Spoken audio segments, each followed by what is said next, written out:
Jadi teman-teman, kalau Anda berteman sama pengangguran, maka kita akan terpengaruh jadi pengangguran. Saya kasih contoh begini. Kalau saya tidak merokok, saya berteman sama 10 orang teman-teman saya merokok.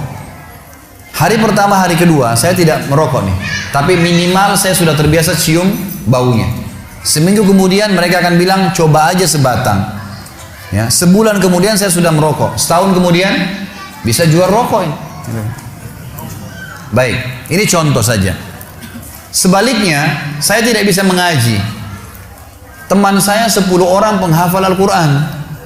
Hari pertama, hari kedua saya malu. Seminggu saya belajar huruf hijaiyah, sebulan bisa ngaji, setahun hafal Quran bersama mereka. Teman-teman itu berpengaruh sekali. Makanya kata Nabi SAW, Al-maru ala dini khalili. Seseorang sesuai dengan agama temannya.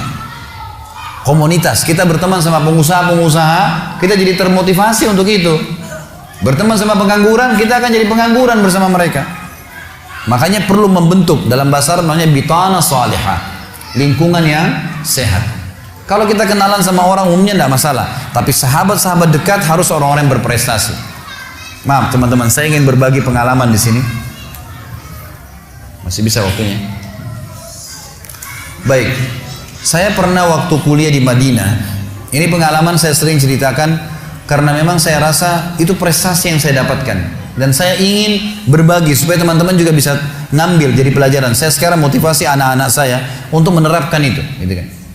Saya pernah untuk kuliah tingkat 1 kuliah di Madinah teman-teman sekalian, nilai saya standar saja, biasa gitu. Terus kemudian muncul di benak saya, kok bisa ya? Waktu saya masuk ke kampus, baru mulai semester baru lagi tingkat 2 kuliah, ternyata tempat penerimaan beasiswa tiap bulan kami antri dikasih beasiswa 840 rial oleh kerajaan Saudi. Kasih beasiswa. Waktu itu ada orang antri, saya lihat cuma sekitar 7-8 orang.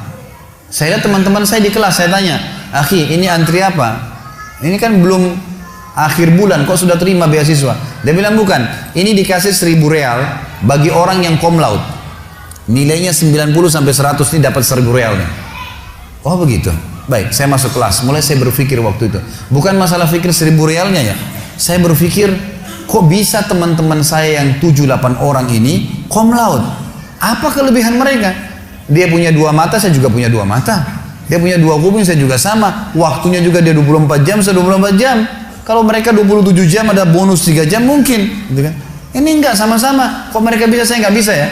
Coba saya pelajarin. Saya lihat teman saya yang paling tinggi nilainya. Ada satu orang dari Somalia namanya Abdurrahman. Masya Allah, orangnya baik sekali. Selalu ranking 1, selalu cum laude nomor 1. Dan nilainya 100, 100, 99, 97, 96, naik lagi 100. Begitu terus, gitu kan? Kita ini subhanallah, waktu itu saya tingkat 1 kuliah dapat 75 aja sudah luar biasa. 75 nih, kok bisa ini orang? Dari mana bisa nilai 100 nih?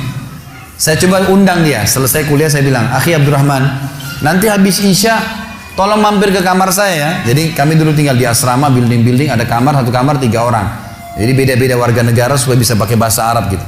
"Oh ya baik Khalid, saya datang insya Allah." Baik, datang. Saya udah siapin nih, ini orang cum laude nomor 1. Yang saya bayangkan adalah yang dia lakukan pasti akan bicara masalah kitab ini, kitab itu, ilmi, semua pasti masalah ilmu nih, gitu kan. Saya sudah siapin buku-buku rujukan, saya sudah siapin buku tulis sama pulpen, saya mau catat apa yang dia bilang nih. Datanglah dia, saya siapin makanan, minuman, habis ngobrol. Setelah sementara ngobrol, sampai 2 jam dia duduk, enggak satupun bicara masalah buku. Enggak bicara masalah bab ilmu, enggak bicara apa-apa. Loh, bicaranya masalah negaranya dia, Somalia dengan negara kita Indonesia, ditanya-tanya sama dia. Lalu itu kami masih bujang, belum nikah. Kemudian dia tanya, ini cerita tentang nanti kriteria wanita kalau kita nikah seperti apa nih. 2 jam ngomong masalah itu. Loh, ini orang nggak bicara masalah bab ini, bab itu. Saya udah siapin boleh mau catat, nggak ada nih. Loh, apa yang membuat dia berprestasi? Saya tanya dia, "Abdurrahman, kamu setiap hari begini kalau ketemu teman-teman?" "Iya, saya bicara masalah nikah, bicara masalah ini, kemana-mana bicaranya." Apa yang buat dia prestasi? Baiklah, saya nggak bilang sama dia saya mau seperti dia gitu.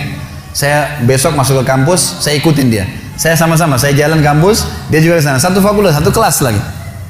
Ternyata saya dapat kata kuncinya, anak ini di kelas.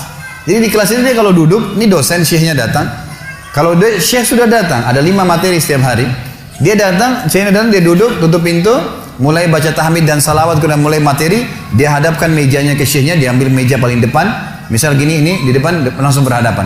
Setiap syekh ngomong, dia seperti cuma dia sama syekh berdua. Nggak ada orang lain nih. Jadi dia dengar betul fokus, dan setiap lewat satu paragraf, dua paragraf, dia bilang sebentar syekh, saya mau tanya, yang anda terangkan tadi ini begini isinya, 1, 2, 3, 4, 5. Itu yang saya pahamin, benar nggak? Kata syekhnya benar. Baik, kalau ujian saya jawab begitu bisa nggak? Bisa, dicatat sama dia. Ini di belakang ini ada anak-anak yang tidur, yang gambar-gambar. Ini yang ketawa tahu diri ya. Dia tuh malas belajar. Saya lihat, oh rupanya di sini nih. Saya coba pindah ke meja depan, lalu kemudian mulai besok saya lihat, dan dia catat-catat semua tuh. Oret-oret, nanti pulang ke kamar diperbaiki nama dia. Dan subhanallah, tulisan dia itu, kalau hari ujian teman-teman sekalian ditaruh di fotokopian, difotokopi sama anak mahasiswa dibaca. Berapa banyak pahalanya orang ini, ayat hadis dihafal, tulisan tangannya, dan dia kena tulis sesuai apa yang dia faham, gitu kan? Dia udah nggak, dia tinggal baca sedikit udah tahu, dan sudah faham di kelas, gitu kan?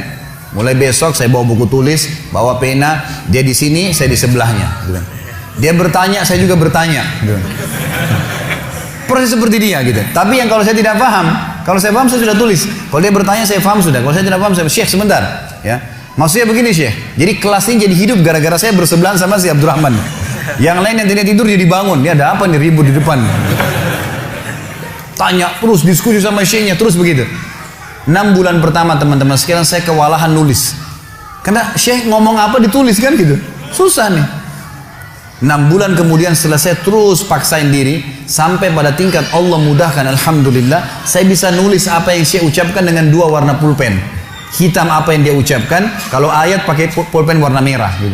Dan pada saat hari ujian difotokopi bukunya Abdurrahman sama buku saya, dua-duanya difotokopi sama mahasiswa gitu kan. Dan pada saat hasil ujiannya sama, nama dia dan nama saya berdekatan, sama-sama dapat 1.000 real gitu kan. Sampai pernah ada seorang dosen, ada materi namanya Ghazul Fikri, perang budaya, bagaimana mempelajari negara-negara barat, negara muslim berusaha untuk memerangi umat Islam. Materi yang ada seorang dokter, orangnya baik, tapi beliau suka pakai bahasa ammiah, bahasa pasaran dalam menerangkan materi. Jadi nggak semua orang paham gitu. Maka syekh ini kalau ditanya, syekh, teman-teman dari Afrika tanya, syekh, ana belum mengerti syekh. Dia bilang, ente kembali ke buku. Nggak dijelasin lagi gitu kan. Ini gimana cara memahaminya orang ini gitu. Tapi apa yang saya sudah ambil kata kunci, syekh, maaf, yang anda terangkan seperti ini maksudnya, iya benar. Udah, bukunya mana syekh? Ini rujukannya, saya beli bukunya nanti, gitu kan. Subhanallah, dia datang dari angka 100 nilai full, 70 nanti di kertas, 30 ini teman-teman sekalian dikasih ujian di kelas, ujian tulisan 30. Dia datangkan 5 soal, dikasihlah ujian. 2 kelas waktu itu tingkat 4 kuliah, tingkat 3 atau tingkat 4 kuliah, 2 kelas ini gitu kan, penuh, kurang lebih 100 orang lah jumlahnya. Dikasih ujian, datang sini minggu depan marah-marah. Kalian apa ini?